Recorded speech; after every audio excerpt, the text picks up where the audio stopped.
The John, Anik, and Kenny Florian podcast. John, Anik, and Kenny Florian. I fucking love them. I can't get enough of them. Let's hear that Boston next. Big jab there from Duffy, and Frank Mir is hurt now. Down goes Duffy, out cold. Frank Mir does it again. Rock'em sock'em robots here. Oh my goodness. Hyperbole. There are a couple of absolutely self-involved bullshit artists. Here are your hosts, John, Anik, and Kenny Florian. Oh, we're back, folks. Back after the bye week, and great to be with all of you. It is Monday, November 29th. The year is still 2021. It's episode 326 of the Anik and Florian podcast. Ken Flo, did you enjoy the week off? Miss me at all? I did. I ate way too much. Was a bad boy. But other than that, yes, I did miss you. Yeah, I've been cutting weight the last 48 hours. I think I was like in my own little eating competition on Thursday to see if I could do like 7,000 calories. We cleared 7,000 calories. There's no doubt about it. But man, this MMA news cycle just continues to give. We'll talk a little bit today about the main event offering between Beneil, Dariush, and Islam Makhachev. That should provide further clarity, of course, atop the lightweight division. That one's in February. So we'll get some thoughts from Ken Flo, an early handicap on that. Time permitting, some thoughts on Triad Combat. Am I pronouncing that right, Ken Flo? Yes. Triad in our pre-show meeting, like triage. Triad Combat. Platinum Mike Perry reportedly making $250,000 to show and victorious in a triangle over the weekend. But we were obviously not here during Thanksgiving week. So I would like to get your thoughts, at least off the top in headlines, on the main event between Ketlen Vieira and Miesha Tate. Unanimous decision for Vieira, 48-47 times 2, dissenting judge, 49-46, 4-1. All three judges in favor of Ketlen Vieira. I would agree with Miesha Tate that as an observer, a somewhat distracted observer, mind you, I thought it was a relatively close fight, but I thought Ketlen Vieira was certainly the winner. Your thoughts on the main event a couple weeks ago? Yeah, I think I saw it the same way. I think that I saw some major improvements as far as some of the striking mechanics of Miesha Tate. I thought she was a much better striker out there, made some excellent progress there, but I thought Ketlen Vieira was more effective. I thought Miesha wasn't moving her feet as well, and she was taking some shots and wearing the shots of Vieira. And I think that really was the difference at the end of the day. Ketlen Vieira showed improvements herself. I thought her fundamentals were a little bit more solid. She did a good job of stopping those takedowns. I thought if Miesha was able to get on top, I thought it would have favored Miesha for sure. She wasn't successful in that realm, and it was a close fight, but certainly had Ketlen Vieira winning that fight. You had a great week, by the way. If bettors had put $100 on all of your selections, your only miss was on Miesha, plus $527. You're making the listeners money over the last several weeks. There we go. But as far as Ketlen Vieira is concerned, and, sometimes in lieu of an analytical mind like yours, I focus on things like, commitment, right? And work ethic and focus, right? And sometimes you need the right opponent and the right fight to bring you back to that place. And anyone who remembers when Ketlen Vieira was signed by the UFC knows that the promotion thought highly of her and thought that she could produce results like this. And I think when you get a main event against a returning, motivated Miesha Tate, title eliminator of sorts insofar as one of you is eliminated and Miesha Tate was eliminated, I thought it brought the best out of Ketlen Vieira. She was focused, she made weight, and man, she hits fucking hard, huh? She hits hard. She's definitely well built for that division.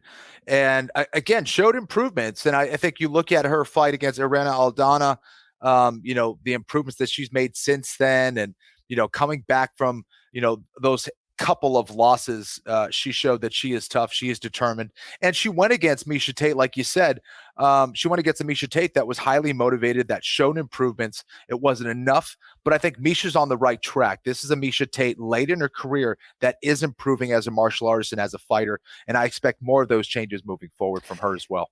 And of course, in less than 2 weeks, Juliana Pena in this division will challenge Amanda Nunes for one of her two titles, the UFC Women's Bantamweight Championship. And for those suggesting that the waters are pretty shallow thereafter, Ketlin Vieira is a new challenger. A lot of people thought that maybe she would have gotten to the top of the heap sooner, but after this win over Misha, remains to be seen how many cuts to 35 Nunes still has left. Remains to be seen if she even gets past Juliana Pena. But Ketlin Vieira is in the mix after a big win over Misha Tate. Unless you have anything else on the main event, I'll move along to Sean Brady, who certainly passed the biggest test of his UFC career to date. Yeah, and really impressive given the fact that he doesn't have a dozen fights in the UFC, and he's facing a guy relatively early in his career in Michael Chiesa, who has been there and really done that, both at 55 and 170 pounds, and also being a tall, lanky grappler. This was going to be an interesting test for Sean Brady, and boy, did he pass the test. I thought that he showed superior grappling skills to that of Michael Chiesa. His entries into takedowns were phenomenal. Showed excellent timing there, was taking down Michael Chiesa, showing superior positioning there, landing some good strikes on the ground. Where I thought a little was left to be desired was on the striking aspect of Sean Brady's game. I expected a little bit more striking wise. I thought Michael Chiesa was winning a lot of those exchanges and hurting Brady there, but an undefeated Sean Brady here at 5-0 is extremely impressive. Again, only 5 fights into his career. On his 5th fight, he's fighting a true veteran in Michael Chiesa and getting it done and doing it impressively. This kid is someone to watch at 170 pounds, no question about it. Yeah, perfect UFC start, 5-0. I think 14 or 15-0 overall, but getting in a lot of valuable developmental time, not just in the gym in the Northeast, but obviously in the octagon against a guy as credentialed as Michael Chiesa. And Chiesa took to social media, said largely the goal remains unchanged. He's still focused on becoming the undisputed UFC welterweight champ, but he's obviously got a hill to climb, and it's a more steep grade now with back-to-back losses to Vicente Luque and now Sean Brady. Seemed like maybe Brady was dealing with a bloody nose early on, and I think in reading some of his quotes after the fact, he might have a procedure to try to sort of nip that in the bud. But he says sometimes even when he just gets touched with an open palm in training, things start to leak. So hopefully that won't be something that rears its ugly head throughout Sean Brady's career. He did call for potentially the winner of Bilal Muhammad and Stephen Wonderboy Thompson. But regardless, Big things for Sean Brady. He's getting a big fight. Just had a big fight. He's getting a big fight next. And how about that for confidence? Again, saying yes to a fight like Michael Chiesa in only his 5th fight in the UFC, now calling out, the winner of Bilal Muhammad and Stephen Wonderboy Thompson. It shows that he feels he is ready to make a run for the title already. So looking forward to seeing how that develops. By the way, betting odds released over the weekend for Muhammad and Stephen Wonderboy Thompson. Did that cross your wake at all, Ken Flo? Thompson minus. Should I tell you? Should I make you guess? So my twin brother called me after getting a text from our executive producer, Cody Merrow. He said, before you look at your phone, what do you think the opening line is on Stephen Wonderboy Thompson and our guy Bilal Muhammad, who hosts a show on this channel every Thursday night? It's called Remember the Fucking Show without the F word. So I thought Bilal would be the underdog. I thought Wonderboy would be like minus 190. That was my guess. What do you think? I think that's about right. I'd say, maybe 180-ish for Wonderboy. So he's minus 240. So a little bit more pronounced. And when I polled the masses, a lot of people sort of liked Wonderboy at that number. The comeback on Bilal is plus 190, I should say.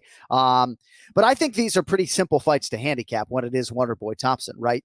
I mean, is Muhammad going to be able to do a lot of what Gilbert Burns was able to do and make this his fight? Because again, standing and trading with this guy more often than not is a recipe for disaster. I thought that was interesting. That came out, and Sean Brady certainly factors prominently in that welterweight equation. Tyler Santos with a submission win over Joanne Wood, who is now 0-1 under the Wood banner after dropping the Calderwood. And then Adrian Yanez, I know you're a fan, over Davey Grant, split decision, 29-28 times 2 for Yanez. And the other judge had it 30-27 for Davey Grant. This is obviously something you're looking to avoid when it comes to the scorecards. Michael Bisping had it 2-1 for Davey Grant. He was on the call, and that is not British bias. I think he is giving an objective scorecard there. I thought Yanez won the fight. It was a competitive fight. I like both guys. Your thoughts on Adrian Yanez back earlier this month? Listen, I didn't think it was going to be easy to finish someone like Davey Grant. And he's a guy that just will survive and find a way to come back, and he's going to fight to the very end. However, I would disagree with our buddy Michael Bisping. I thought Yanez did win the fight. I think that when you have that kind of shoulder roll style, it looks like you're taking shots. A lot of those shots were really skimming off the top of the head or, sliding off that deflecting shoulder of Adrian Yanez. So I don't think a lot of those shots were landing, to be honest. Davy Grant showed a lot of heart in that fight, but Yanez, I thought, was just really dominant with his striking. I thought it was even closer. I thought it was a 30-27 for Yanez, to be honest. Right. And I thought there was one of those rounds that were close, but I thought it was Yanez who was piecing up Davy Grant for the most part, and just leading the dance pretty much start to finish. So, and another impressive performance for Yanez, getting more experience, getting better, and he did it against a very tough Davy Grant. It really is hard to judge this sport, to watch the striking closely. And I know for those of us who commentate the sport, it's even harder. I remember you saying to me, God, probably 10 years ago now, but how hard it is when both guys land simultaneously to not dip into one narrative, right? But you're right. I did think that Yanez was rolling pretty well with a lot of those shots. And I think sometimes beauty's in the eye of the beholder, and Grant throws a lot of himself into those shots. And you really have to watch closely as an observer. And I think sometimes as a fan, when there's a lot going on, drinking or whatever else, it's hard to really watch strikes. And certainly as a commentator, when you're talking to your producers, but as a fan like Ken Flo, I know you're watching this stuff pretty closely, and you saw what you saw. Ronnie Yaya. I mean, just go bet on Ronnie Yaya, right? The ageless Ronnie Yaya gets it done over Kyung Ho Kong, 29-28 times 3.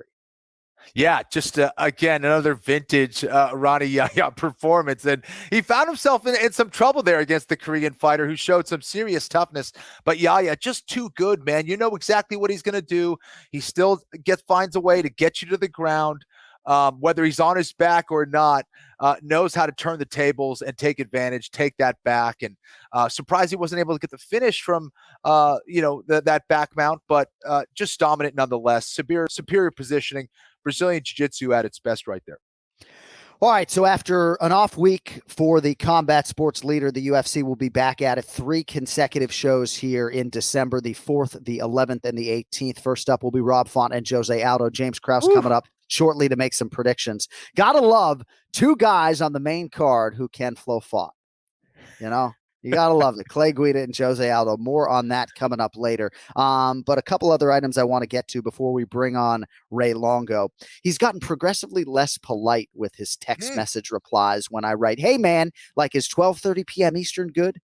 And he'll be like, yes, not like, yes, happy Thanksgiving, looking forward to it. Just yes. So we'll have to catch up with what I believe will be a curmudgeonly Ray Longo on a Monday morning. I mean, the Monday after Thanksgiving week is hard for a lot of people. But I want to get your thoughts on a few other items before we move on. So Islam Makhachev, by virtue of the way he beat Dan Hooker and because he's won like 9 consecutive fights, a lot of people felt like maybe he was going to be a backup for the title fight between Charles Oliveira and Dustin Poirier, which is coming up on December 11th. Or a lot of people thought maybe he'd be next for the title. But it looks as though that distinction belongs to Justin Gaethje, who will await the winner of Oliveira and Poirier. And that means that Islam Makhachev will put his 9-fight winning streak on the line against the also streaking Beneil Dariush. And I guess my thesis statement is, at lightweight, it's never enough, right? Just ask Tony Ferguson how many wins you need at 55 to get a championship opportunity. So Makhachev's got a hugely hard fight now in front of him in February. And if he gets by this one, 10 in a row is going to earn him a title fight. Your thoughts on Makhachev and Dariush? I think this is an awesome fight. I think that this is going to be a real test for both men. Dariush is, I guess you could argue, the highest level grappler that Makhachev has faced at this point in his career. So I'm really curious to see how that ground battle goes down. Does Dariush have the ground skills to nullify and perhaps go on the attack against someone like Makhachev? I think both men are dangerous on the feet as well. I think Makhachev has some serious power. He's had some good fundamentals on his feet. Dariush has that I don't give a fuck type of stand up where he'll take 2 or 3 to give one big bomb. He has shown his toughness, his chin, his durability in previous fights. I think he's got a ton of momentum and confidence behind him right now. He realizes how big this fight is for him, and I think all the pressure is on Makhachev. So I think Dariush is in a great position here. Awesome fight, and I think well placed there in the main event in February. Is that right? Yes, I believe February 26th, and well set up by you, and that's why I wanted to get some of your thoughts on it. I believe they're both managed by Ali Abdelaziz, but again, a fight of that magnitude, probably pretty easy to get both sides to agree. I don't know if there's, title shot language, but that has to be something verbally that was presented to both sides. If you're Beneil Dariush, right?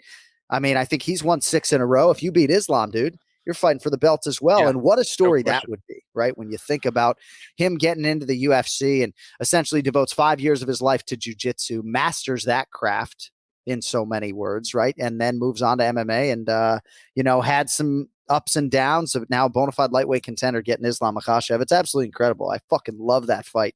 And I'll be sitting on my couch watching it like most of the rest of you. All right. To that end, UFC 269 is less than 2 weeks away. And we're going to spend most of next week's show on it, so I won't go too deep today. Charles Oliveira obviously broke through against Michael Chandler. He is the undisputed UFC lightweight champion. Dustin Poirier, this will be his 3rd championship training camp of 2021. Now, granted, the first 2 were for non-title fights, right? But Dominic Cruz oftentimes has talked about 2016, and he had 3 25-minute fights. TJ Dillashaw in January, Uriah Faber in July, Cody Garbrandt in December. 3 championship training camps inside of 12 months proved to be too much. Just didn't have it against Garbrandt at the end of the year. And if I am voicing concerns for Dustin Poirier, that is chief among them.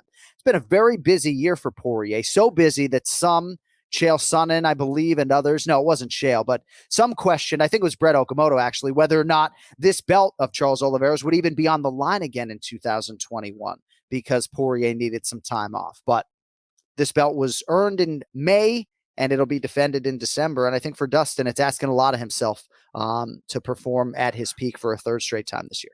I think it is a lot. However, I think that narrative is going to be different for each and every fighter, right? It's like Dominic Cruz has had some issues staying healthy throughout his career or a little bit later in his career. You look at a guy like a GSP and how often he defended the belt in certain years, and he was preparing for 3, sometimes 4 title fights. I don't know. I could be completely inaccurate on that, but he did it often and stayed quite busy, and he was training all the time. The dude was a workhorse. I've never seen someone be able to take on that kind of training volume. However, I did see that wear on GSP over time. So it is something to watch for. And I'm curious to see how Dustin Poirier is able to handle that workload over the course of these last 12 months. These are big fights, takes a lot out of you physically, mentally, spiritually, but Dustin Poirier, the diamond, they call him the diamond for a reason. This guy is as durable as they come. It seems like he still gets better, more confident with each and every fight. He's fighting Oliveira, I think, at the right time in his career. Aside from being so busy this year, I think as far as the skills that he's amassed, the experience that he's amassed at this point, big fight experience, he has more of that than Oliveira. Okay, so I think this is a fascinating matchup, but that could very well play a factor. And I don't know, what are the odds right now, John? Dustin's favored, albeit slightly. Well, it depends where you look, but I think in the -160 range. And again, you bring up a lot of important differences between a fighter built like Dustin Poirier and a fighter built like Dominic Cruz. And again, it's not as though those Poirier-McGregor fights went very long, juxtaposed against Dominic Cruz's previous 2 fights against Dillashaw and Faber that both went 25 minutes. And the Dillashaw fight in particular was very physically taxing. So we'll see how it plays out. Poirier's the favorite right now. Charles Oliveira's been off since May, and it all goes down at T-Mobile Arena December 11th. Full picks from Ken Flo and Jimmy Krause coming up next Monday here on the Anik and Florian podcast. All right, Ray Longo coming up in about 60 seconds. But I got to tell you, Ken Flo, every time I get ready to go wheels up for a UFC live event, I get a little anxious about being on all these public Wi-Fis, credit card info, my personal data. Now my Bitcoin has to be protected as well. And thinking about this stuff being stolen gives me almost as much anxiety as showing up on fight week behind on my preparation. But thankfully, now I sleep like a baby because we got hooked up with NordVPN. I'm running their technology on all my stuff now so that I'm protected from hackers and scammers no matter where I go in the world. Not only am I protected, but sometimes the sites I use for my gambling advice are a little restricted in certain states or countries. Well, not when I'm using NordVPN. You're given full control of your location, so the internet is always open, safe, and accessible for you. And I know you Anik and Florian podcast listeners know what I'm talking about when it comes to internet privacy. So let us help you out. It is Cyber Monday today, and NordVPN is going to give you up to 73% off, plus a free bonus gift when you go to nordvpn.com/AFpod or use the promo code AFpod when you sign up. Almost 3/4 of the price off a subscription, 73% or 30% better than Jose Aldo landed when he fought Ken Flo 10 years ago. 30-day money-back guarantee if NordVPN is not for you, so there is no risk. And, of course, you are helping the podcast as well, so we can keep all of this content free forever. So head on over to nordvpn.com/AFpod for more information. That is nordvpn.com/AFpod, or hit up our social channels and click through the links for that Cyber Monday deal of 73% off today, and keep your data safe. Some guy that does not have to worry about his data is Ray Longo. Can barely work a fucking computer. Let's get to Ray. It's now time for the Ray Longo Minute. I want you to punch a hole in his fucking chest. That's what I want. The Ray Longo Minute. Starring Ray Longo. The John, Anik, and Kenny Florian podcast. What up, Ray? Oh, man. The hell are we doing? The star of the program. Oh, yeah. You are. Oh, yeah. I hope Krause is happy because I'm a mess. I hope Krause is happy. So These fucking cameras suck, man. is the new time slot not working out for you? No, it's actually better, I think. All right. So 12:30 p.m. Eastern is better. It's actually Okay. good. How we feeling, guys? I feel like We're every feeling season. good. So you're just having fun with Krause, right? You're not really upset. Oh, no, 100%. Yeah. I love Krause. He's Happy fucking Thanksgiving. It's great to see great. you. Wait. First of all, I like everybody. When I'm busting balls, I'm busting No, balls. I know. I know. I'm hoping it's funny to people, but Of course, 100%. Right. Like you and I love each other, but I think if people listen to the podcast, they might think at times that we don't. No, I don't think they would ever think that. Well, sometimes people take issue with as soon as you get off the air, I take a shot. And you're not here to defend yourself. And you can be sure I'm going to do it again today. Yeah, but see, that's what I mean. I want you to do it. Right. So we're trying to deliver content, John. Exactly. I don't know if you know that yet. Free content. So how was your Thanksgiving in terms of content? It was good. It was really good. I went to my sister-in-law's and I visited a friend, Joe Spinelli, bought a beautiful house over in Laurel Hollow. So we had a great time over there. And it was good. How about you guys? Yeah, no, all good. Ken Flo, were you in Charlotte for Thanksgiving? I was. My wife's family was here for Thanksgiving. Had a bunch of kids and dogs here at the house. It was a madhouse. It was a madhouse, and I ate like a complete pig. But here we are. A bunch of dependent dogs and kids. I'll tell you, that hair is in place, though, buddy. That's it, right? I can't get my hair to stay down. I don't know what's happening. You guys could probably talk off the air about some hair products, and Kenny. Yeah, Really? I'll help you out, Ray. Yeah. Thank you, Ken. Hey, if you have any hair product people out there, you want to say something to Ray Longo. It's worked every time. Anything I mention, I tell them to send it to Ray. They send it. So wait, John, how John, how did you avoid it when I was in Florida? That's what I want to know. Well, you were way south of me, and the timing was a little bit tricky, if memory serves. But you were about 45 minutes south of me, and but I got your message the day after when you said lunch or dinner on me because I don't pass up free meals. You know what I'm saying? You're pretty south. Where the hell, Ray? Where were you? Cuba? 40. Yeah, right. Exactly, Kenny. Exactly. Jeez, he's all the way at the tip. He's at the very end of Florida. I don't get it. How more south could he be? Yeah, he told me he was close to Lauderdale. That's where I was. Yeah, it was about 4. I'm in West Boca Raton. If you want, I can give out the address too. But I am 45 minutes north of Miami, maybe 30 minutes north of Fort Lauderdale. But no, I don't know. I went across the state for vacation. But anyway, what we really need to do is the three of us at some point get together in a non-podcast environment. I mean, we've never sat down and broken bread, the three of us, not one time. This is true. I'm living for that. But anyway, listen, before I even get going, I want to shout out to Dr. Tony Ricci and his friends over at the Fight Science Lab at Nova Southeastern. What a great facility they have. And Dr. Jose Antonio, Dr. Talvin Silva, Dr. Corey Peacock, they're doing a great job. And I'm one of those guys, like, I don't want too much analysis. It's like paralysis by analysis. Right. So, but Tony's really entrenched in the fight game. I worked with him for years, and he really knows how to transfer and explain everything over. But you guys ever get a chance, John, you would love that facility. They could test everything possible over there. It's phenomenal. I am overdue to connect with Tony, especially now that he's in South Florida. All right, a couple items with Raymond Longo today. I don't know if you had anything for us on the Ketlin Vieira Miesha Tate main event that happened a couple of weeks ago. I think Miesha was very accurate in terms of her own self-assessment, that she doesn't have to panic wrestle anymore, right? I mean, she certainly has developed her skills, and I do think she can make a run, but this was Ketlin Vieira's night. I don't know if you had anything for us on that. I thought, there's people that take time off and they come back and they're a little older and they don't look that good. I thought Miesha looked good. She just ran into like a bigger, stronger person. Right. Who's, on the way up.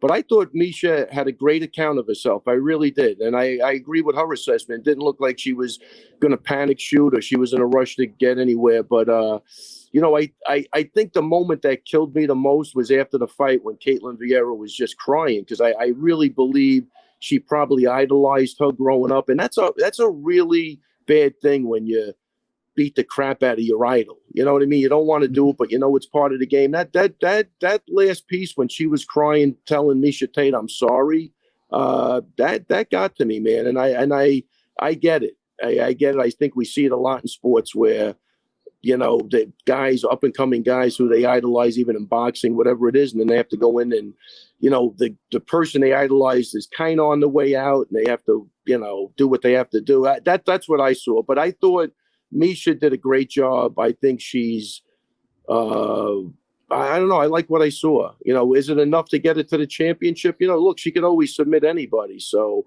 she's got that going. And if she could stay healthy, I mean, look, things change when you have a kid. And, she did get pretty lumped up.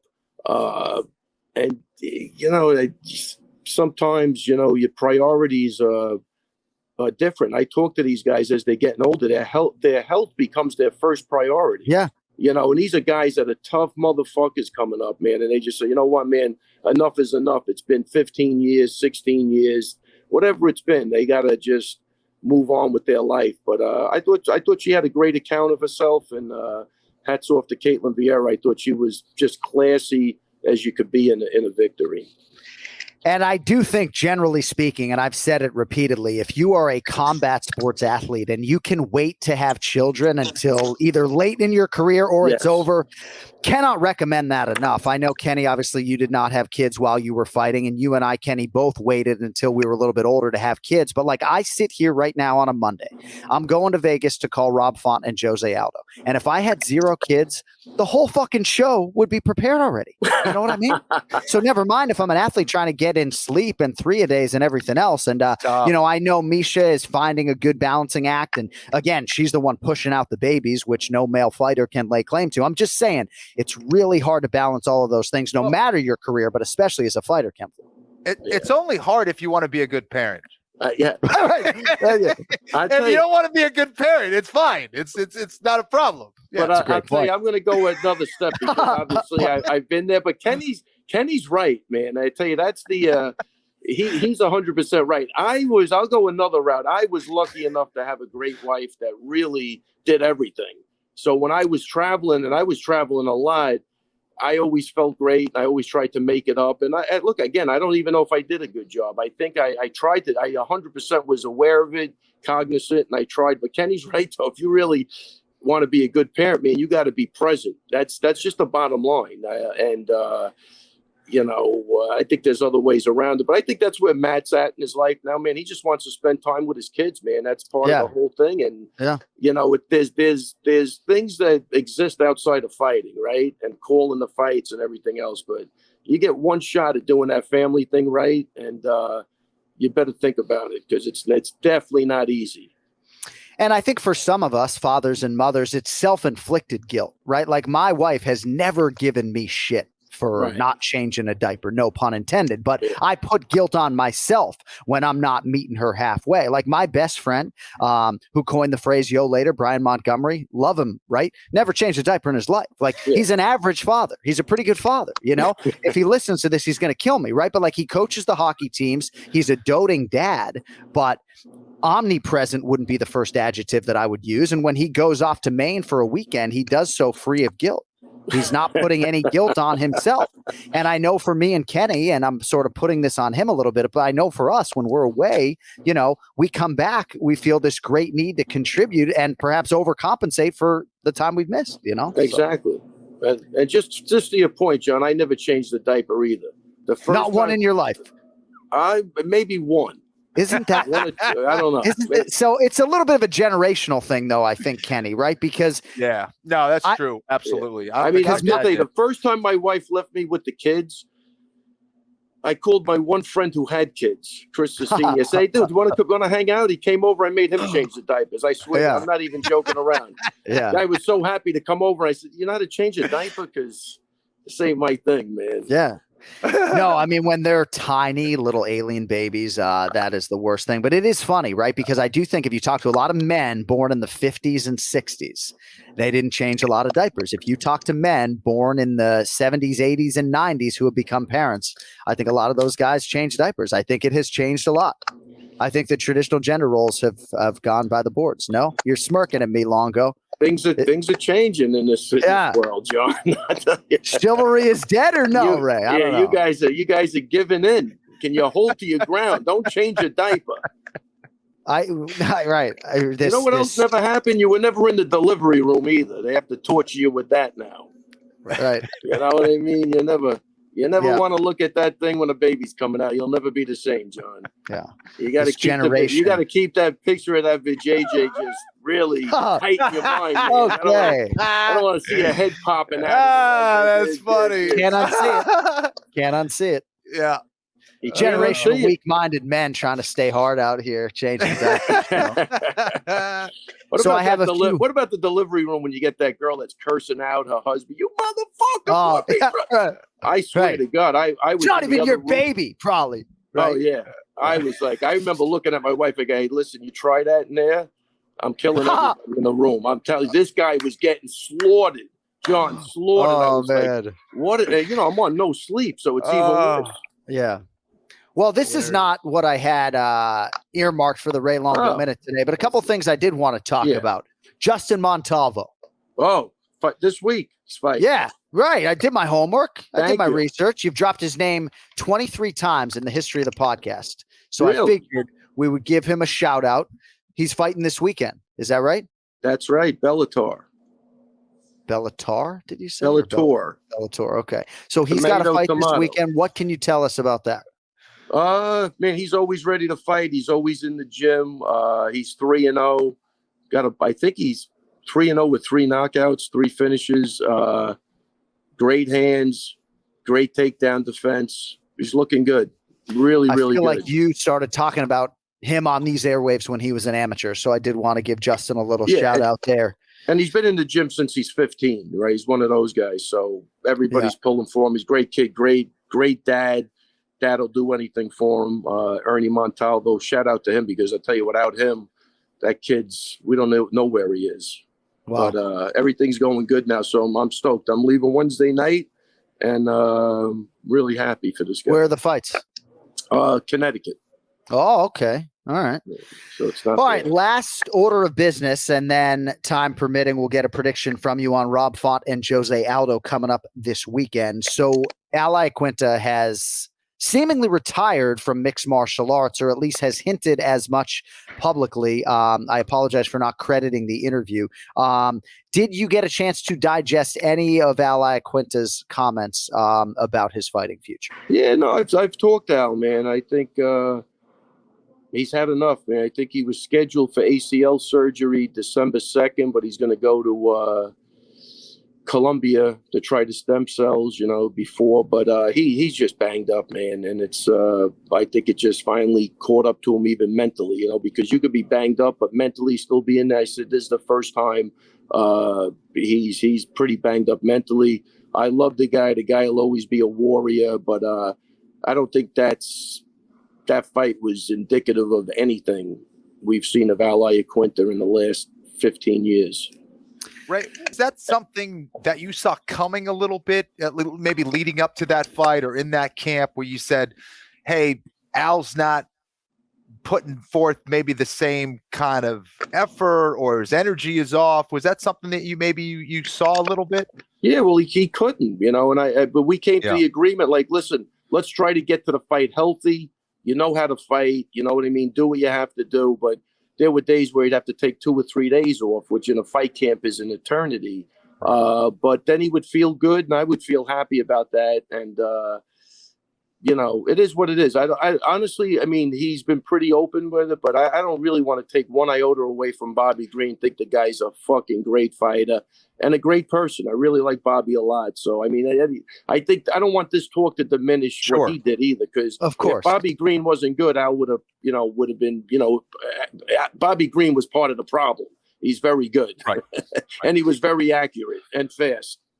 And you're right. This fight was the outlier in Al Iaquinta's career. Without a doubt. And if you're talking about his legacy, right, I would just point to 3 things, okay? The Ultimate Fighter Live came off the Ultimate Fighter Live in 2012. Obviously, that was the one season that I worked, so I feel a special bond to those athletes. Iaquinta could not even walk to the octagon barely when he fought Michael Chiesa in that final fight. It was at the end of 13 weeks. I give him a lot of credit for even fighting that night. Yeah. The Jorge Masvidal win in Virginia, when he said to the crowd, "Are you guys booing me? Fuck you," right? Probably the greatest or one of the top 3 post-fight interviews that I've ever been involved with. And then, of course, fighting Khabib Nurmagomedov for 25 minutes on 24 hours notice, right? And putting a pretty good showing of himself forward that night. So I'll always think of those 3 things with Al Iaquinta. He's a lost man. He's a character. There's no doubt. Yeah, and I think those 3 things definitely define him for various reasons. But how long ago was that Ultimate Fighter show? 2012. Yeah, so 2012, and he couldn't walk. So really, things didn't get a lot better even after that. And he had a great career, but he had to struggle through a lot of shit. He's a tough motherfucker. And I'd watch that guy rehab every day, doing the same shit. And I think if I was as diligent with my rehab, I'd be walking perfect. You know what I mean? Yeah. He just put the time in just on rehab alone. Watched him with the bands every day, and then was always going once or twice a week to Staten Island to the Fight Science Lab. No, that's not whatever the place in Staten Island. Holy crap, I'm drawing a blank. And the guy who owns this great guy. I can't even think. Hopefully he doesn't listen to the show, but he probably does. Man, I gotta start. I gotta get on that alpha brain as quick as possible. You need to start smoking weed. You don't understand. No, that's what happened. I think I started smoking weed. I can't remember a thing. Are you kidding? That made it worse. I have to stop. Hey, before I let you go, I'm really excited to get back to work this weekend. Yeah. And it's Rob Font and Jose Aldo. And, this is a special fight. Obviously, we got a Massachusetts kid on one side trying to potentially secure his first UFC title shot. And then the king of Rio de Janeiro, Jose Aldo, who is probably the most respected fighter by his fellow fighters on the roster right now. Font is a slight favorite, minus 150. Ray, what do you have for us on the main event in the division in which you train and coach the champion? And that's a 5-rounder? 5 rounds if needed.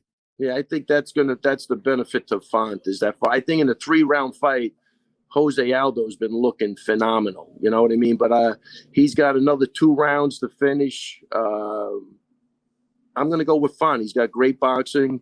I think Jose Aldo also has great boxing. It's going to be a great fight.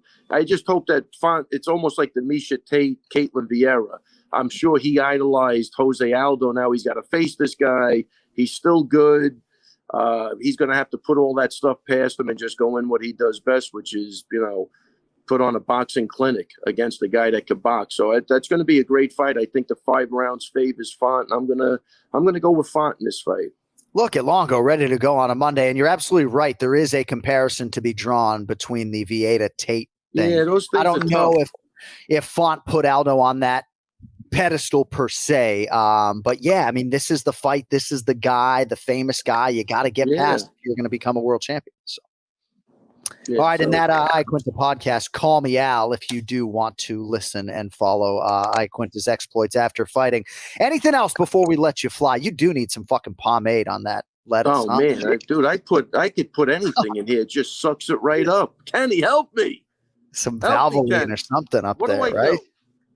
So I must be taking something that's making my hair grow like I just got a cut last week. It's just crazy. But wait, I want to give a shout out to Anthony DeLemme. He won a local title at Bobby Campbell's Jackhammer Promotions. They do a great job. Him and Josh, they have a great little venue over at Mulcahy's. We also had Mike Curio. He looks like the next Cain Velasquez to me. It's his first fight. He came through submission first round. Zach, I think Zach Lowe is his name, trained by the Manimal in here. He did great. And who am I missing? Johnny. Of course. I mean, you're going to forget Johnny? Yeah, Johnny Solomon. He had a 3-round decision. So we went 4-0, which was great. It was a Sunday night. What was that? I said, how about that? No, that's great. Yeah. And that's it. That's my plugs for the day. Come on, what else we got? No, well, it's great to see you. No, I mean, Info got his blue Porsche fixed up all nice. It's driving beautiful. I did. Do you have a Porsche? I do. An older one, 1990. I got to tell you, I haven't seen those cars in a while. That was the shit back in the day, man. Yeah. I love those Porsches. Yeah, thank you. Remember the Porsche Carreras, the glasses? Exactly. Oh, at the big ones? Absolutely. Kemfo can talk cars. He's not going to indulge you and me in this conversation. You can be sure. Hey, go get some pomade. Next week's a big week, obviously a big pay-per-view week, so we will talk to you next Monday. But it's great to see you, brother. Happy Thanksgiving. And, I got more Christmas spirit than probably any Jew on the planet. So I'm excited that the holiday season is here.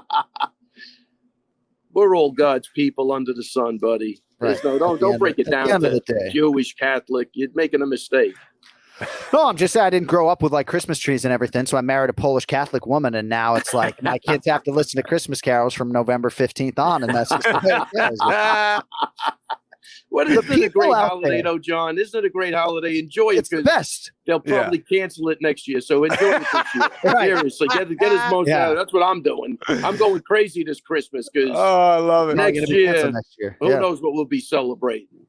I will say, though, right, and I know you got to go, but those people who criticize other people for like listening to holiday music like too early, as if you don't have anything better to do in your life than complain about when somebody chooses to start listening to that music, right? Like once Sirius XM puts that holiday channel 105, like I'm in. And if they do it on November 20th, great. But imagine being, such a low rider, such a bottom feeder, right? That you be like, why are they listening to holiday music in November? It's like, why do you give a shit? No, I don't. Just be happy. Can't we all just be happy? Hey. All right. Yeah, we can all be happy. Hey, we'll talk to you next Monday, huh? Great day, better. Ray. I'll talk to you. Take care. There he is, Ray Longo Minute, every Monday here on the Anik and Florian podcast. Maybe not the best minute in the history. But next time iQuinta's not training for a fight, maybe tell us, Ray, so we can bet on Bobby Green. Totally kidding. Love both of those guys. Quickly want to get to the pronunciation of the week, and then we'll get to the great James Krause. So this fighter, as we welcome on Cody Merrow, it's good to see you, kid. What's up, Bone? What's up, Fellas? How you doing? Good. To the moon, baby. Let's go. Buy the dip. Let's go. Yes. Look at that hat. Old Bitcoin hat. Is that what that is? No, I've had this hat before. I had this hat when Bitcoin was like $1,000.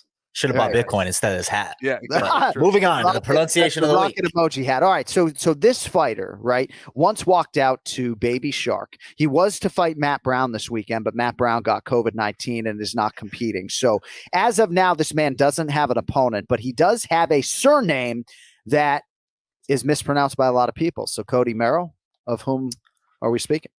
That is Brian Barberina. Brian Barberina. All right, let's hear. Brian Barberina.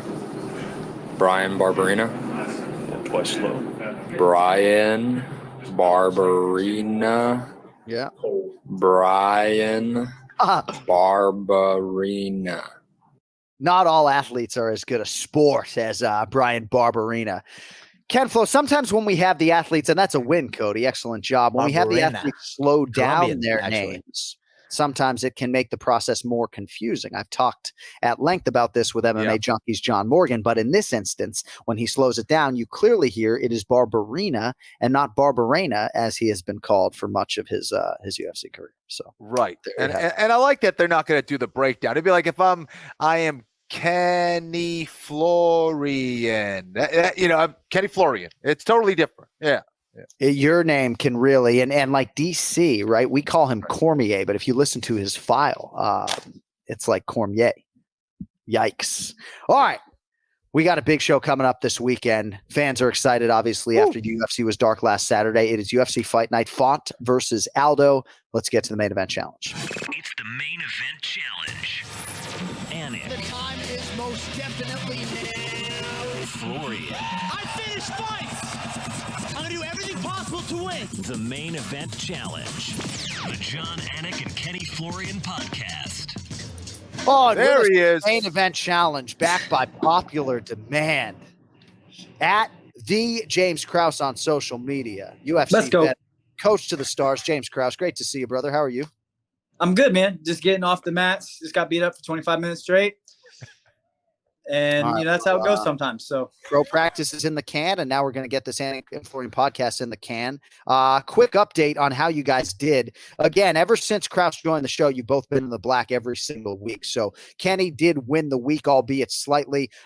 James Krause, you were above 500 as well, plus $260. You missed on Chiesa and Misha Tate, but you did say you would pass on betting Michael Chiesa, so shouldn't really dock you there. But a good week for both of you nonetheless, and we'll begin our selections for this weekend. Middleweight, Brendan Allen, minus 365. The favorite here as he looks to move to 6-1 in the UFC against Chris Curtis. Chris Curtis, James, plus 280, making the quick turn after that big knockout of Phil Hawes earlier this month. How do you see this one playing out, brother? I gotta tell you guys, I'm a big Brendan Allen fan, and I feel like his last fight against Soriano Puna was his coming out party. Like I thought that fight was going to give him some big problems. I really did, and I'm a fan of both of those guys. And I'll be honest with you, I thought that fight was going to give Brendan some problems, and man, I was wrong. He looked incredible. I know a couple people were like questioning his chin after the Strickland fight, and man, he took some big shots from Puna. Really answered all the questions that we had about him, in my opinion, right? And I have to lean Brendan Allen on this. Like I think he's gonna finish here. I could see a submission.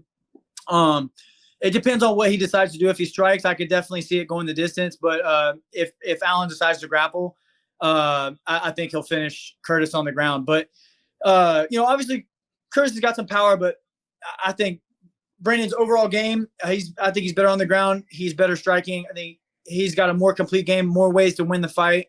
And the only way I see Curtis winning is if he knocks him out. Allen showed his durability in the last fight. I just don't see it happening. His volume's a little too low for me. I really like Brendan Allen in this fight a lot. I think you set it up well. I have a lot of similar thoughts when it comes to Brendan Allen and that matchup with Puna, obviously, because a lot of us here on this show think highly of Punahele Soriano. Brendan Allen, Kenny, I don't know if he's number 17 in the world, but he's certainly on the cusp of the top 15. He's not ranked right now. How do you see him handling this Chris Curtis challenge this weekend? Yeah, listen, I think Chris Curtis showed that he can be dangerous. Obviously hits very hard, but I agree with a lot of what James said. I think it was pretty spot on with everything. I think that Chris doesn't throw enough. He doesn't put together consistent combinations to be that much of a threat from what we've seen anyway. Brendan Allen, you look at his last fight, the way he put it all together. This is a guy who's now really feeling himself. He understands his weapons. He knows what to use, when to use it. It's all coming together at the right time. And I think that potential that we saw early on is now kind of being realized here. Brendan Allen should win that fight. And he's even learned in some wins against Kyle Dawkins, maybe got tested more than he thought he would that night. So a lot of people here bullish on Brendan Allen. We'll see how it goes for him against Chris Curtis. All right. Also on the main card, a bout that got a 2-month delay, initially scheduled for October 2nd, 14 versus 13 in the light heavyweight division. Jimmy Crute minus 180 and Jamal Hill plus 155. So James, Crute is back for the first time since that foot drop incident against Anthony Smith at UFC 261 in April. Still just 25 years old and obviously has shown a lot of promise. He's favored here against Jamal Hill. Yeah. Listen, I like Jimmy Crute a lot. There's a couple things that scare me in this matchup. I feel like as the fight progresses, I like Crute more and more. But dude, Jamal Hill is an animal for a round and a half. And I'm not saying he's bad after that, but like his best work is done inside the first 5 minutes, in my opinion. And if Crute fights a smart fight, I think he's gonna take this fight to the ground. And if I'm Jimmy Crute, or if I'm Jimmy Crute's coach, I say, hey, listen, let's go out, let's get a hold of his body, put him on the fence in round 1, really settle him into the fight, and take that open mat explosive striking away a little bit. Just take the danger factor down, right? Because as the fight plays out, the danger factor will get less and less on the Jamal Hill side, to where Crute is by far the superior grappler, superior wrestler. But at range, Hill can knock anybody out, So I have to lean Jimmy Crute. I think he's got more ways to win this fight. Sometimes his volume is a little low for my liking, and sometimes he I don't want to say he doesn't fight smart, but sometimes it takes him a minute to kick in. Like he has to get hit first. Sometimes I don't like that in this fight. I don't like that at all. I am going to take Jimmy Crute in this fight. I think he is going to get it done. I think he's going to fight smart. And I don't know if I see this one going the distance or not. I could see a knockout by Hill in round 1 or submission by Crute in the later rounds. But I am going to take Jimmy Crute in this fight. All right, James Krause likes Jimmy Crute. Jamal Hill, Ken Flo, 30 years old, has also shown a lot of promise in his own right and showed a lot of toughness in not tapping out against Paul Craig. Some valuable experience gained that night as well. Your thoughts on Hill and Crute here, big fight at 205. Listen, another great breakdown by James. I think that for Jamal, he's going to be very dangerous on the feet, and he's going to be very dangerous early on. His length, his ability to put together good combinations, sharp strikes, accurate strikes might be a problem for Jimmy, who sometimes makes it a tough man battle out there at times. Anyway, earlier in his career, we saw that. So he's got to be careful just getting into trading battles with someone like Hill. Otherwise, it could be over quickly.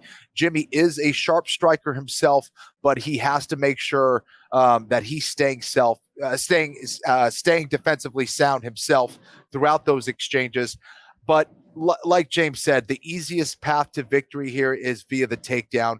Get Jamal to the ground where he can, land some ground and pound from superior positioning and possibly lock up a submission. That's where we saw Hill falter in his last fight, even though he was on top. Craig, of course, phenomenal from his guard, was attacking nonstop.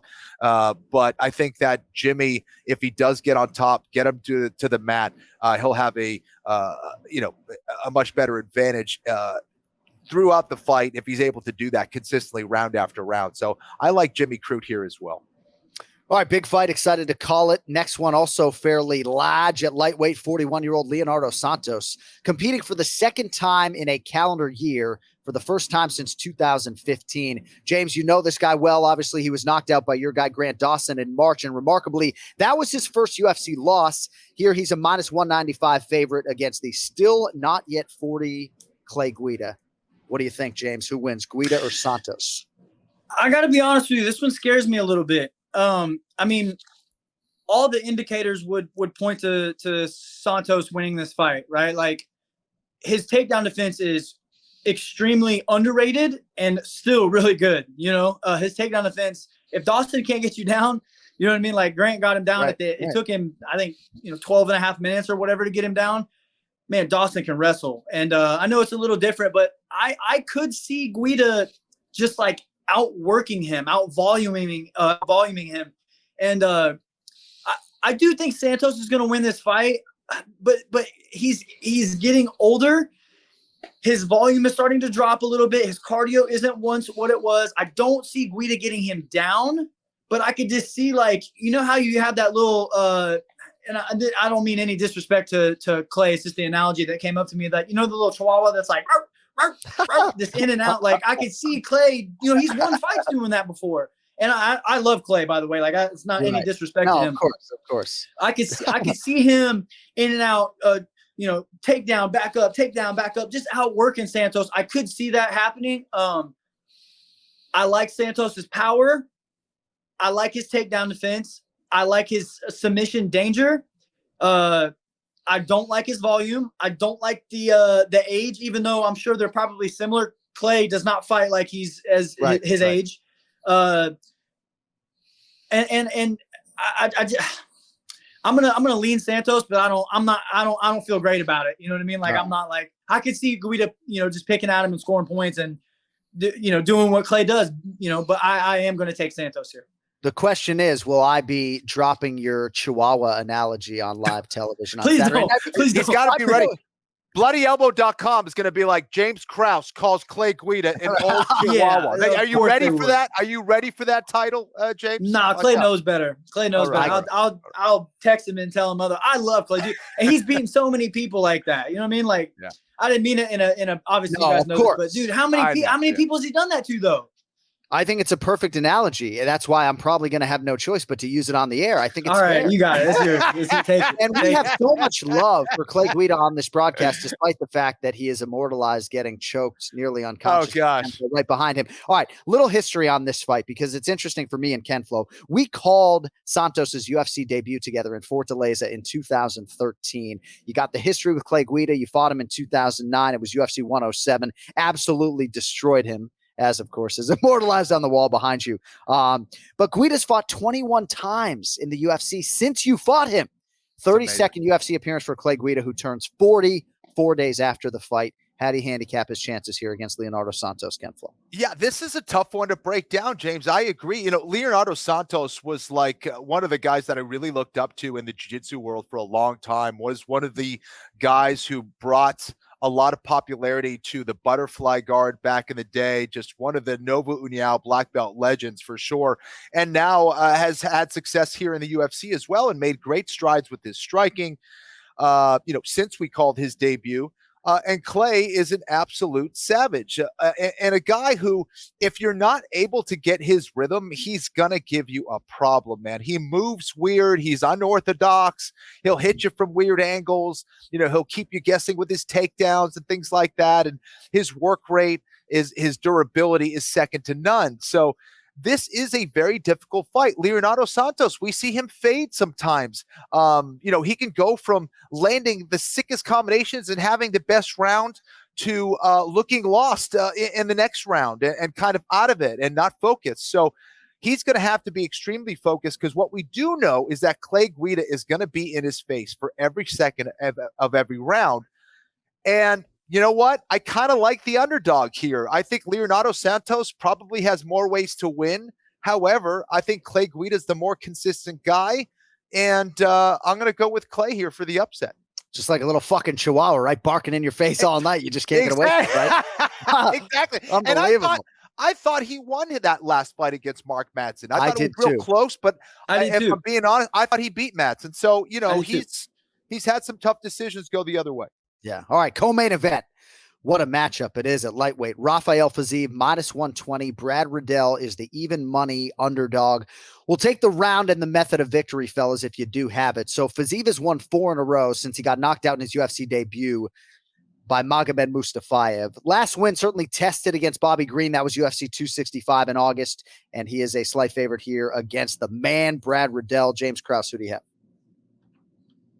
This is another tough one. I will say this. The play that I like here is the over. I love the over here. Both these guys are extremely durable. What I see happening is I think Fiziev is going to win a very close decision. for me, the play is going to be the over though, and I don't see Fiziev finishing Riddell. I could potentially see Riddell finishing Fiziev by knockout, but Riddell has just shown, oh my goodness, like how durable is this guy? Like, I mean, he's just extremely durable. I do think Fiziev is the cleaner, better kickboxer though, and I don't think he's going to get knocked out here. But for me, the play is the over on this one, then maybe sprinkle Fiziev by decision. And if you guys are feeling froggy, Riddell by knockout, a little play there too, you know. But I'm gonna go with Fiziev by decision. I think it's a close fight, but for me, the play is the over, or even the fight goes the distance if the odds should be better on that. Right, and again, a lot of those propositions, round props are out now. They will all be out later in the week. Of that, I can assure you. And that would be one of my biggest plays of the week. I don't know the odds yet, so the props usually come out a couple days before the fights, but at face value, the over in that fight, I got to think that it's going to be low because they're both heavy hitters, right? Like, so I got to think it's going to be fairly low, good odds for us. But I really like the over in that fight. Not only do I like the over, I like it to go the distance. All right, no total yet as of this taping, but that will be updated on our social channels later in the week. Kenny, Brad Riddell has had to deal with a lot, as has been the case for a lot of our athletes based in Australia and New Zealand. He's been displaced from his child extensively, right? Dan Hooker has gotten a lot of that shine, but Riddell and others have had to deal with hell. You know, He's had fights go away at the last minute, right? The Gregor Gillespie fight, but yet still is performing. He's 4-0 in the UFC and ranked now after dominating Drew Dober. That was UFC 263 back in June. Your thoughts on Riddell here in a huge spot against Rafael Fiziev? Yeah, and lost a teammate, as did all those guys over at City Kickboxing. So, yeah, he is in a tough spot, and I think that's something to consider. Something else to consider, however, is the fact that Brad Riddell was the Muay Thai coach for Rafael Fiziev, apparently at one point. They trained a lot in Thailand. I wonder if there's a big brother type equation there where, if you're fighting a coach or a guy who has been a mentor, where you could be kind of playing second fiddle out there. So I wonder if that's going to be a factor. I think that both men are phenomenal strikers.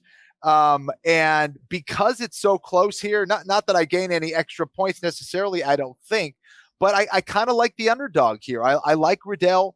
I think Fiziev is a big time problem, but so is Riddell. He's as durable as they come. I don't think grappling is going to be, thrown into the equation here. These guys are standing on their feet and going to see who the better striker is. I could see it going either way, but I'm just going to lean with the underdog here, just because of the odds. Riddell by decision, Ken Flo? Yes, sir. All right. Main event. I don't pre-screen these, so I have no idea on which side these fellas fall. Rob Font minus 150, Jose Aldo plus 130. So Aldo gets the blue corner here based upon ranking, but of course, in most equations, he is the ace side. Not favored here, though, James. Rob Font gets that distinction, having won his last 4, and all of them quality wins, right? Sergio Pettis, Ricky Simon, Marlon Moraes, and then Cody Garbrandt in a 5-round main event May 22nd that served to set up this one. Font the favorite, Aldo the dog. James Krause, on which side do you fall, brother? Another tough one. If this was 3 rounds, I would go Aldo. But because it's 5, I'm gonna go Font. That's what Longo said. Yeah, interesting. I'm gonna go Font. Dude, this is a tough one, man. I don't feel like the odds are right on this one. I really don't. Man, Aldo, golly, man, he's just like, look at there's not a lot of guys that have beat him. You know what I mean? Like he's getting beat by some of the elite of the division, and it's really tough to bet against a guy like him. But Font, to me, I've been on the Rob Font bandwagon for years before anybody knew who he was. Him and I fought on the same card together. He fought Douglas de Silva or Silva de Andrade. Yep. The same night I fought Tom Glicchio, and I've been watching him since before that. I've held pads for him before. I've been on the Rob Font bandwagon. I'm not getting off right now. I do think this fight is a little bit closer on the odds than what's shown. Right. I'm gonna go Font by decision. Font by decision. Yeah, I mean, I thought it would be a pick'em fight. Rob Font is minus 150, so a little bit more pronounced than I forecasted. Rob Font is 34, Jose Aldo 35. By the way, Kenny fought Jose Aldo when he was 25 years of age. Still very dangerous, and Kenny, in some ways, he's better, right? Like, in some ways, Aldo is better than he was. Why are you bringing up old stuff, John? I know. I can't help it. And I just have to say, for Rob Font, right, born in Leominster, Massachusetts, fights out of fucking Woburn, Mass. Woburn? New England Cartel, huge spot in the main event here against Jose Aldo, as beloved as anybody on the roster. Ken Flo, Aldo, Font, men on the marquee. Who wins the main event and how? This is a tough one. Rob Font, first of all, doing a great job of putting New England, putting Massachusetts on the map. You look at his last 4 fights. I mean, look at the guys that he's beaten. Sergio Pettis, who's now, the world champ over in Bellator. Ricky Simone, Marlon Moraes, Cody Garbrandt, all savages. And you look at the improvements he's made technically, mentally, conditioning wise, he's firing in all cylinders, and he's going to be extremely difficult to beat. However, he is fighting a guy in Jose Aldo who is showing that he is still getting better, and he still has a ton of tricks up his sleeves. Now, if you look at the guys that have beaten him, Piotr Yan, Marlon Moraes, I thought Aldo won that fight. Volkanovski, these are all, championship level or champions in the respective divisions who are doing this. So, Rob Font is certainly on that or on the path to becoming that. Is he there yet? I don't know. I think we'll find out. If he's able to beat someone like Jose Aldo, then watch the hell out. Yeah. I don't know. I think Aldo still has enough up his sleeve to win a decision here. And we also can't forget Jose Aldo is a high-level Brazilian Jiu-Jitsu black belt. He may put Font on his back and try to take the fight to the ground and look for superior positioning and look for a submission. We saw him take that path against Chito Vera. So he may do the same and mix things up and keep Font guessing. I don't think that would be a terrible strategy here. I think we kind of forget about Jose and his grappling skills. He's so good on the feet that we forget that he comes from, one of the best Brazilian Jiu-Jitsu camps in the world in Novo União. So I like Aldo here. Can he get the submission? Yes. But I think it's going to come down to a decision. Jose Aldo does enough to get the win, but he has to watch out. Just like, James was saying and Ray was saying, you got to watch out in that 4th and 5th round. That's where Rob Font may be saving it a little bit and start to turn it on, where we've seen Jose Aldo start to lose it. So Jose has to recognize that at this point. I would think he's got to be prepared for that strategy and to be ready for that onslaught late in the fight. I think he will be and be able to survive. I like Jose here in this fight to win by decision. I can't tell you how enjoyable it is for me to hear you two fellas go back and forth. Hopefully the listeners feel the same way. At the James Krause on social media, if you want more. Are you on the road this weekend? Where are you headed?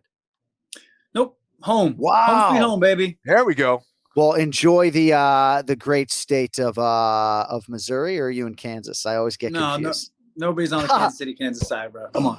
Oh my God. No, I remember Brian Stan and I crossed the border at one point because he had to get his legs waxed and pay off a bet. We couldn't find somebody in Missouri to wax a man's legs. We had to go to Kansas. So there you have it. Missouri's the side you want to be on. Yeah. All right. The show me state. Hey, good stuff as always, brother. We'll talk to you. Big pay-per-view coming up next week. So we'll talk to you next month. See you, dude. Thanks, guys. There he is. Absolutely love having James Krause on this program every week. I really do. And he is going to be with us throughout 2022 as well. And I got to think Font Aldo kind of like the ultimate win for Ken Flo a little bit, right? Because I know you got a place in your heart for Jose Aldo, but if the fucking Leominster kid, I can't lose. I don't lose here. Can come through here. I mean, are you kidding me? And if you could be a champ, that the Chihuahua analogy, it's not like I don't think it's a shot at all. Like, I am going to make that comparison on the airwaves. A lot of time during those creative fights to make those comparisons. And by the way, Rob Font had COVID-19, and had he not, he might have gotten that opportunity to fight Piotr Yan on Fight Island instead of Corey Sandhagen. Now, Could be a case of be careful what you wish for, or Rob Font could be an interim UFC bantamweight champion already. Either way, biggest fight of his life is coming up, and it's in about 5 more sleeps. All right. If you want merchandise to support the show, you can do that. AnikFlorianPodcast.com. Special promo right now. Code is FAM15. Gets you 15% off. AnikFlorianPodcast.com. Don't forget Kenflo's YouTube channel as well. And remember, the show will be live this Thursday night with Bilal Muhammad and Jason Anik on this very channel. One More Sleep merchandise is yours at millions.co. Thank you to our guests, Ray Longo, James Krause. Our executive producer is Cody Merrow. Happy Thanksgiving to everybody. Thank you all for listening. We are back with you next Monday to preview the monster that is UFC 269, Oliveira versus Poirier. Until then, for Ken Flom, John Anik, thank you all for listening, for watching. Tell your friends, yo fucking later.